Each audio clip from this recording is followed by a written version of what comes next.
Og så hælder man chokolade ud over. Og så skal det hedde en massabar. Ja. Lyder det ikke helt vildt lækkert? Ja. Ja, okay. Ja. Så det er ikke noget, I kunne tænke jer at lave? Nej. Jeg vil også lige sige, at en af mine venner har smagt den. Og han synes, den smagte fantastisk. Hans far er bager. Ja. Nej, okay. Ja. Okay. Farvel.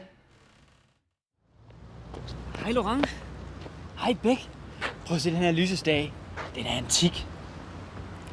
Det tror jeg altså ikke, den er. Jo, jeg har fået den af min mormor. Jeg lige prøve at se. Den er jo helt ny. Den er da købt i Føtex eller sådan noget. Den er altså antik. Prøv at høre, det er helt vildt let. Vi går bare ind og siger, at vi har fået leveret nogle kager til vores firma, at de var dårlige. Så giver de os alle de kager, vi overhovedet kan spise. Ja, hvad skal jeg gøre? Du skal ikke gøre noget, du skal bare stå i baggrunden og se sur ud. Okay. Vi fik leveret nogle kager til vores firma i går. Det viste sig, at de var dårlige. Jeg ved ikke, hvad der er sket. Måske er det mælken, der har været for gammel. Men dem, som spiste dem, de blev i hvert fald syge. Så vi bliver nødt til at få nogle andre som erstatning. Det er jeg virkelig ked af.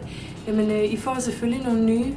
Hvad var det for nogle kager, I fik? Det var 4 af dem der, og så var det 4 af dem, og 12 af dem deroppe med flødeskum på. Er der ellers sket noget nyt ud i verden, lille Laurent? Det er helt forfærdeligt derude, mormor. Du skal være glad for, at du er her. Folk, de er enten blevet rockere eller tiggere. Og de har lædertøj på med nitter. Men det er sådan ridderagtigt med brynjer og hjelme. De kører rundt på trehjulede motorcykler. Haver helt vildt.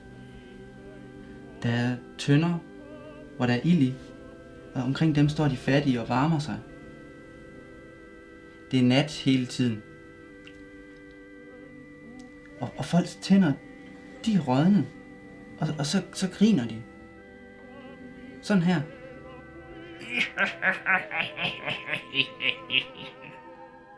Jamen, det var dog forfærdeligt.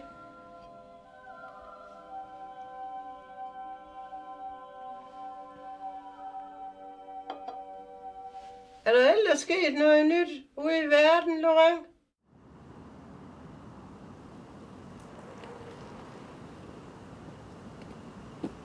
Det her. Okay. Hvad skal vi? Det er noget, jeg har tænkt på i lang tid. Jeg besluttede mig for at blive moselig. Jeg tager dig med herud, så du kan bevidne, hvad der er sket med mig. Jeg vil godt have, at du venter et par år med at sige det til nogen, så jeg kan blive tilpas læderagtig. Ligesom gravballermanden. Hvad vil du gøre? Jeg vil gå ud i mosen og blive opslugt. Nu? Ja. Du skal love mig en ting. Du skal lade mig gøre det. Også selvom jeg går i panik og begynder at råbe om hjælp. Mener du det? Ja. Jeg har aldrig været så sikker i hele mit liv. Farvel, Laurent. Pas godt på dig selv. Farvel, Helmut. Jeg sidder fast. Laurent, jeg sidder fast. Hjælp mig op. Laurent! Hjælp mig op! Laurent! Laurent, for helvede! Laurent! Hjælp mig op! Laurent! For fanden, mand! Laurent! Jeg synker i, mand! Så hjælp mig da! Laurent, jeg synker i! Hjælp mig op! Hjælp! Hjælp mig op! Laurent!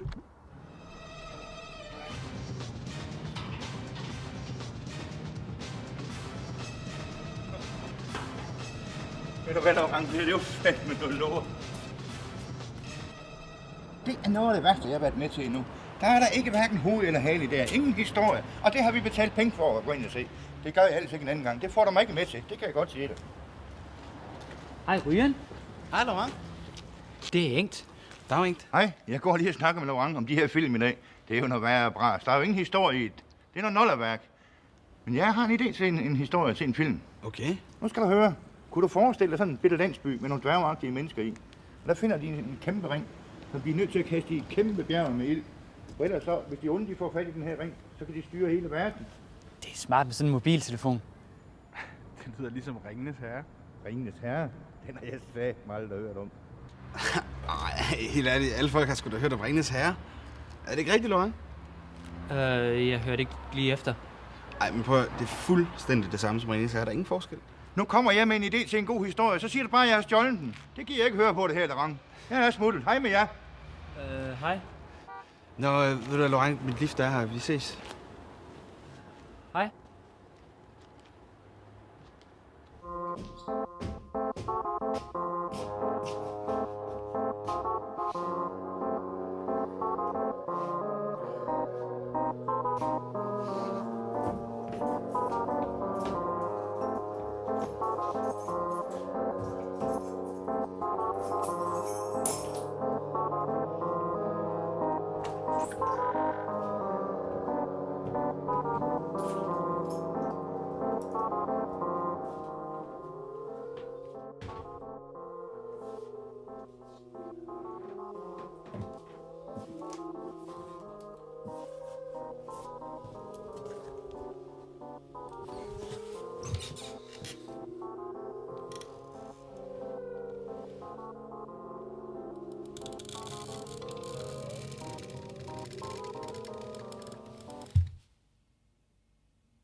Min elskede. Jeg vidste, du ville komme tilbage.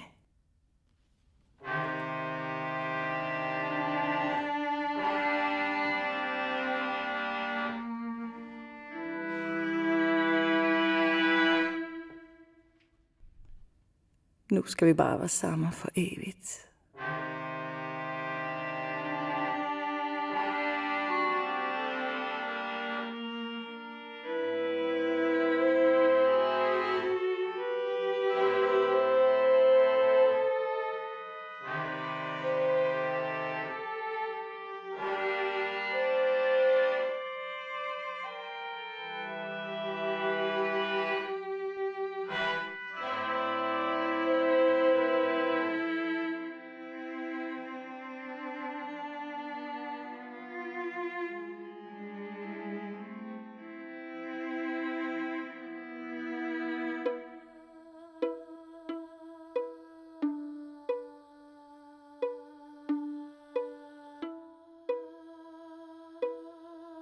Godnat, far. Godnat, far. Godnat.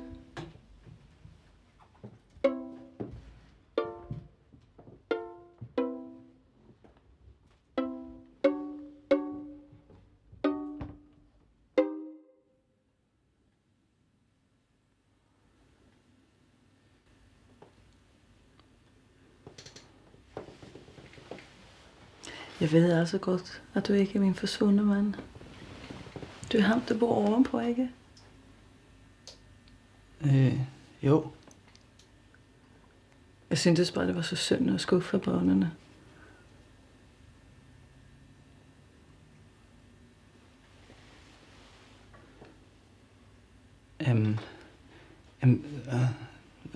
Så går jeg.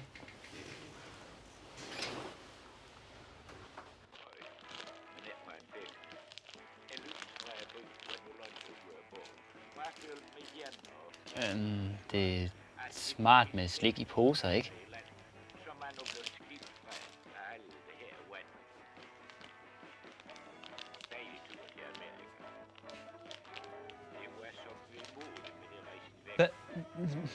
Hvad er det for noget? Det er bare sådan noget nyt noget, vi har. Hvor har I fået dem herfra? Jeg mener, hvorfor har I fået dem? Det er noget, jeg har fundet på. Altså, det er min kage. De har stjålet min masserbar.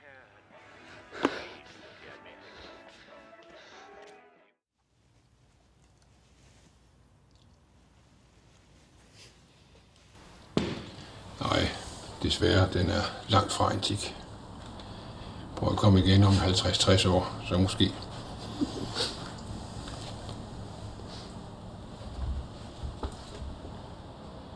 Bæk, du er ikke min ven mere.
Ja, nogen har stjålet en fantastisk idé, jeg havde til en kage. Det var bare blevet en kæmpe succes. Så er jeg bare blevet fuldstændig røvrendt. Det samme skete for Engt. Han opfandt sådan noget, der hedder Windows. Og så kommer han med at Bill fucking Gates. Og han stjæler bare hans idé. Jeg var lyst til at skide på det her sted. Og tage til Argentina eller Peru. Et eller andet sted, hvor folk ikke er så skide latterlige. Jeg kunne begynde at male. Jeg tror, jeg ville være rigtig god til at male. Jeg tror, jeg kunne blive et kæmpe hit. De siger, at maleriet har været dødt i 10 år. Men jeg kunne få det til at leve igen. Det kunne jeg! Hjælp! Lorang! Hjælp mig op! Lorang! Hjælp!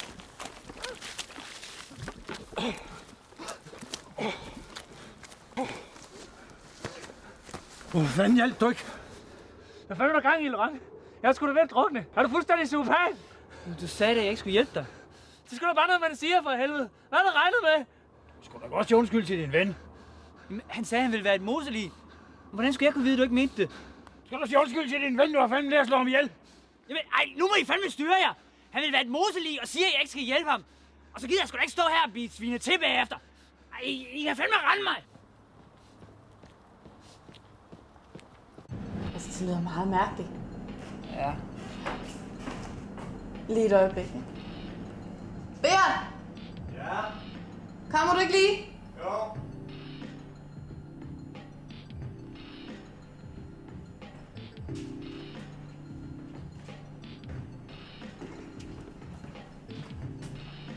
Ja. Ja, den her fortæller, at han har købt vores kager, og at alle, der har spist dem, er blevet syge. Det kan jeg ikke forstå. Hvad er det for nogle kager, du har fået? Det var lidt... altså, jeg kan ikke lige huske, hvad det var for nogen. De var blandede. Der er ingen andre folk, der er klaget over dem. Nej. Hvad var der galt med dem?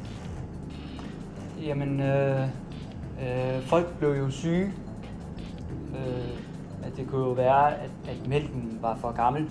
Nej, vi bruger ikke gammel mælk her. Nej. Hvad firma var det, du sagde, du kom fra? Det er lige meget. Altså, det var, jeg tænkte på, at I kunne måske gerne ville vide, at der var noget galt med nogle af jeres kager. Jeg kunne godt tænke mig at vide, hvad for et firma du kom fra. Ja. International Produktion AS. Ja, altså der står ikke noget med international produktion AS her i bogen. Hvor ligger det henne?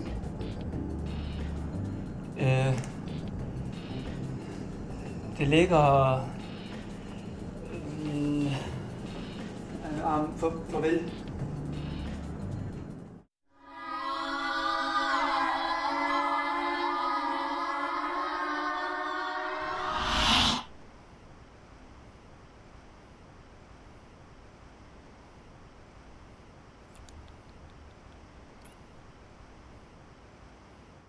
Så derfor er de blevet nødt til at evakuere de fleste folk til Mars, hvor de skal bo i sådan nogle kæmpe store underjordiske kolonier. Det er kun de gamle, der skal blive her tilbage på jorden. Jeg skal selv afsted med et par dage. Jamen, det var da forfærdeligt. Jeg ville da komme til at savne dig, Laurent.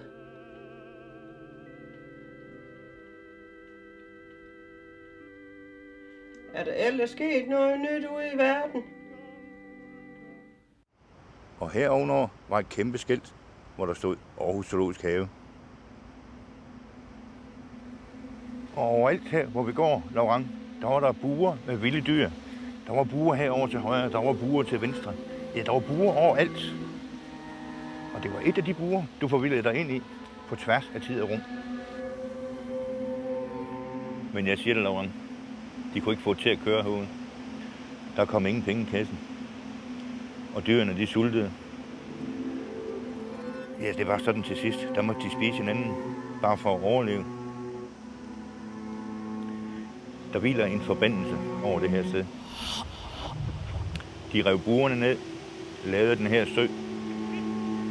Men dyrene sulter stadig, og det er det, du kan høre.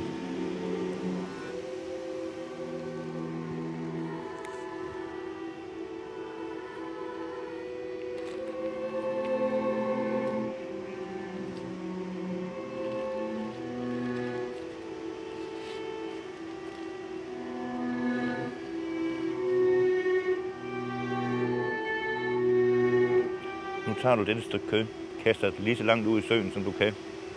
Så bliver dyrene med det, og så bliver forbandelsen ophævet.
da, da.